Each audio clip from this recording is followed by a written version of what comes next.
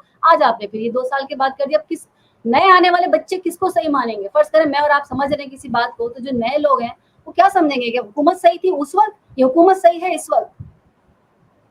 دیکھیں نئے آنے والے بچوں کو تو چھوڑ دیں آپ, وہ تو بچے مطلب بڑے, میں بچوں کی بات نہیں کر رہی ہوں, نئے آنے والے لوگوں کی بات کر رہی ہوں کہ جن کو سمجھ ہے سیاست کی. اگلے 10 سال تو ان کو سنبھالنا ہی مشکل ہو جائے گا, کیونکہ آپ کے 3-3.5 کروڑ ایسے بچے جنہوں نے اپنا نام لکھنا نہیں آئے گا, وہ بھی اسی پاکستان کے اندر جو ہے وہ قدم رکھیں گے ایز اے یوتھ.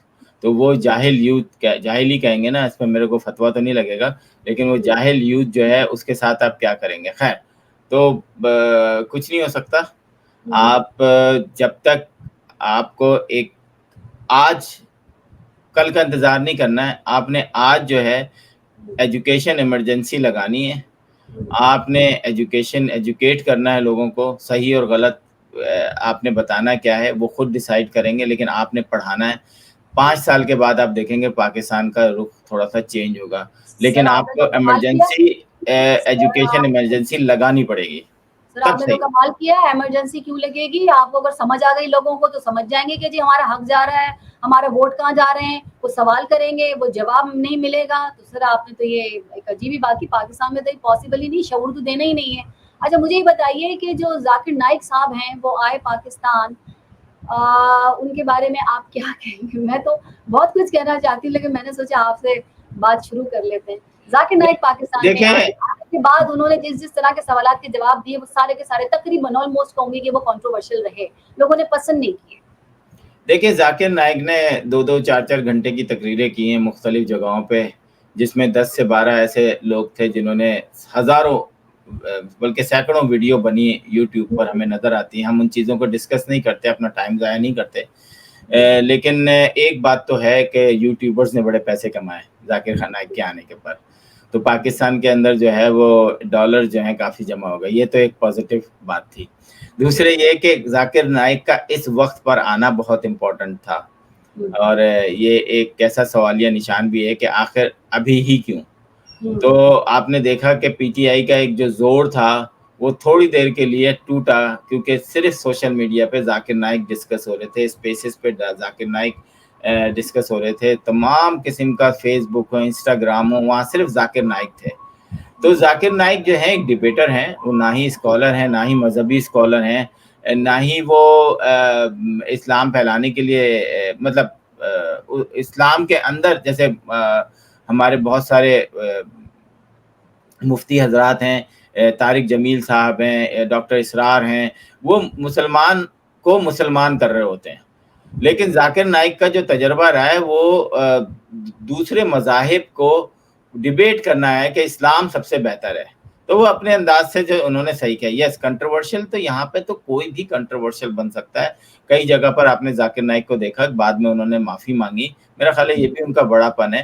تو میں سمجھتا ہوں کہ ہمیں ان اسکالرس کو گالی دینا یا برا بھلا کہنا, ہم اپنے آپ کو صحیح کریں. ہم ٹھیک ہے, اگر آپ کو مجھے مولانا طارق جمیل کی 72 حوروں سے بڑی پریشانی ہے, لیکن میں ان کو گالی تو نہیں دے سکتا, میں ان کو برا تو نہیں کہہ سکتا. جب وہ یہ کہتے ہیں کہ 70 لباس پہنی ہوں گی اور اس کے اندر سے پھر بھی ان کا جسم جھلک رہا ہوگا, تو مجھے اس بات سے لے کے ان سے کوئی نفرت نہیں ہوئی. میں ابھی بھی ان کو سنتا ہوں انٹرٹینمنٹ کے حوالے سے, مذہبی انٹرٹینمنٹ کہہ لیں, یا ڈاکٹر اسرار جو کہ 20 سال پہلے کہہ گئے وہ آج بالکل سچ ثابت ہو رہا ہے. 20 سال پہلے وہ یہ کہہ گئے تھے کہ مودی جو ہے وہ ایک وقت آئے گا کہ وہ انڈیا پر راج کرے گا. آج مودی راج کر رہا ہے. تو کہنے کا مقصد یہ کہ ہمیں اتنا سیریس نہیں ہونا چاہیے. ہم نے دیکھا کہ خواتین سیریس نہ ہو جب یہ کہہ دیا جائے کہ ایک غیر شادی شدہ عورت کے لیے صرف 2 ہی آپشن ہیں, یا تو وہ شادی شدہ مرد سے شادی کر لے جو کہ شادی شدہ ہو, اس کے آلریڈی بچے ہوں, یا پھر وہ یہ ہے کہ کسی ریڈ لائٹ میں جا کے بیٹھ جائے. سر تیسرا آپشن بھی موجود ہے. لوگ بہت ساری لڑکیاں جو ہے وہ امپاورمنٹ آپ دیکھیں کام کرتی ہیں. میں نے دیکھیں ڈاکٹر ذاکر نائک کا تو یہ بالکل ہی غلط وہ تھا, کیونکہ اب دنیا میں جو ہے وہ اس طرح پرسنٹیج نہیں ہے کہ جناب 30% عورتیں اور 70% مرد ہیں اور 4 شادیاں کرنا بہت جائز ہو گئی ہیں. اب عورتیں اور مرد برابر ہیں. شادی کرنا یا نہ کرنا لڑکی اور لڑکوں کا رائٹ ہونا چاہیے. یس, ایز اے مسلمان آپ کو شادی کرنا چاہیے, لیکن یہ 4 شادیاں جو ہے نا, میں اس کو بالکل ایکسیپٹ نہیں کرتا.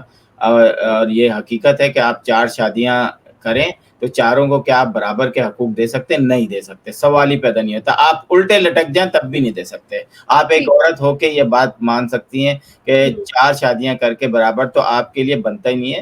تو مسلمانوں کو یہ 4 شادیوں کا جو ایک چورن ہے نا, بیچنا بند کرنا چاہیے. 4 شادیوں کے مختلف ریزنز بتائے گئے ہیں, وہ آپ فالو نہیں کرتے ہیں, صرف 4 شادیوں پہ اگر فوکس ہے تو بس ٹھیک ہے. اچھا صاحب, لاسٹ آپ کا فیورٹ سوال ہے. فیورٹ سوال یوں کہہ رہی ہوں کہ پی ٹی آئی کا سوال ہے. P T I Imran Khan جو ہے ان کو کوئی 10-12 دن کے لیے آئسولیٹ کر دیا گیا ہے, کسی کوئی مل نہیں سکتا, یہاں تک کہ جو ان کے وکلا ہیں وہ بھی نہیں مل سکتے, ان کی بہنیں بھی نہیں مل سکتی. تو یہ کہ وہاں پر یہ ہو رہا ہے کہ جی ان کی صحت کے حوالے سے بھی کچھ رومر سامنے آئیں کہ بھئی ان کو تکلیف ہے یا ان کو کوئی کچھ ایسے کھانے میں چیز دے دی گئی ہے ایکسیٹرا ایکسیٹرا. مطلب ظاہر ہے جب آپ ملنے نہیں دیں گے تو ان کی صحت کے علاوہ سے پریشانی ہے. 25 اکتوبر کو رکھا گیا ہے کہ اگر آپ ان سے ملنے دیتے ہیں تو ٹھیک ہے, نہیں تو پھر ہم ایک احتجاجی مظاہرہ کریں گے. تو کیسے دیکھتے ہیں؟ دیکھیں, یہ جو اسپیس پہ بیٹھی ہوئی عورتیں اور مرد ہیں نا, جو کہ رونا دھونا اپنا مچاتے ہیں, ہائے اللہ میرے عمران مر گیا, اوف اللہ, یہ سب سے پہلے ان سائیکو کو بند کرنا چاہیے. یہ جو سائیکو پیدا ہو گئے ہیں ہماری دنیا میں, سنے تو وہ جو بیچارے نیچے بیٹھ کے ایک انوسینٹ جو کہ کبھی کرکٹ کی وجہ سے عمران خان کو پسند تھا, وہ عورتیں جو ہیں اب بڑی ہو گئی ہیں, اپنے بچوں کو عمران خان کی محبت میں انہوں نے لگا دیا ہے. اسی طرح مرد ہیں. تو میرا خیال ہے سب سے پہلے تو ان کو, بلکہ آپ یہ ایک چھوٹا سا کلپ دیکھیں پھر اس کے بعد بات کرتے ہیں. خیر, عمران خان, میں پاکستان کی بات کر رہی ہوں. پاکستان میں آپ کو وہی بتا رہا ہوں آپ کو کہ آپ کو social media per P T I different نظر آئے گی, پریکٹیکلی آپ کو ڈفرینٹ نظر ہے. آپ عمران خان تو ویسے بھی, ہم تو یہ سوچتے تھے دنیا کا کون سا قیدی ہے جس میں ایک دن جو ہے ہفتے میں وہ وکلا ملتے ہیں, ایک دن فیملی ملتی ہے, ایک دن پریس کانفرنس ہوتی ہے. یہ کون سا ڈان ہے بھائی جس سے, لیکن لوگ کہتے ہیں نہیں آپ کو نہیں پتا, یہ عالمی پریشر ہے جس کی وجہ سے یہ کرنا پڑ رہا ہے. میں نے کہا اچھا بھائی. پھر میں نے سنا کہ جناب 18 اکتوبر تک ان پہ پابندی لگ گئی ہے کہ یہ کسی سے بھی نہیں مل سکتے اور کوئی ان سے نہیں مل سکتا. تو میرا خیال ہے کہ 18 اکتوبر کیا, آپ کو جب تک ان کی سزا ہے, وہ جو ایک جیل مینول ہوتا ہے اس حساب سے جو ہے ان کے ملنے کا وہ ہونا چاہیے. یہ نہیں ہے کہ آپ اندر سے بیٹھ کے اس ملک کو, یہ اس وقت بہت امپورٹنٹ میٹنگ ہوئی, آپ نے کوئی نہیں بتا رہا کہ سعودی عرب نے آ کے پاکستان کے اندر جو ہے وہ $200 ملین کا جو ہے وہ 200 ملین ہے یا 2 سر ایم او یو سائن ہوا ہے, ابھی تو پیسہ تو کہیں نہیں لکھا. ایم او یو, لیکن آپ یہ دیکھیں نا کہ سارے لوگوں نے کس طریقے سے ایکسیپٹ کیا پاکستان کو. آپ یہ کامیابیاں بھی تو دیکھیں کہ 7 ملکوں کے ایگزیکٹو آپ کے اس ملک میں موجود ہیں. یہ ساری ترقی کی ہی نشانیاں ہیں. یہ کوئی ایسا نہیں ہے کہ پاکستان جو ہے, پاکستان کا گراف نیچے نہیں جا رہا, سلو ہے لیکن اوپر کی طرف ہی ہے. آپ ہی بیٹھ کے کہہ سکتے ہیں, میں تو یوں نہیں کہہ سکتی, بلکہ مجھے تو لگتا ہے کہ عمران خان کو ایک کام کرنا چاہیے تھا. نواز شریف صاحب کی طرح, زرداری صاحب کی طرح بیمار ہو گئے, یا تو باہر چلے جانا چاہیے تھا, یا نہیں, یہ بھول ہے آپ کی کہ پاکستان کی گورنمنٹ عمران خان کو باہر جانے دے گی. یہ بھول ہے آپ کی. میں بھی یہی ہوں, آپ بھی یہی ہیں. یہ اپنے 10 سال جیل مکمل کاٹ کر آئیں گے. یہ 42ویں سال میں یہ جیل سے باہر آئیں گے, اور اس وقت آ کے پھر یہ ایک دفعہ پھر وزیر اعظم اگر 82 ایئرز میں بن سکتے ہیں تو بائیڈن کی طرح بن سکتے ہیں. 10 سال کی کس نے دی ہے ان کو؟ 10 سال کی جو سزا ہے کس نے؟ نہیں, 10 سال رہنا چاہیے نا, تھوڑا سا ان کو بھی تو پتہ چلے کہ سیاسی قیدی ہوتے کیسے ہیں.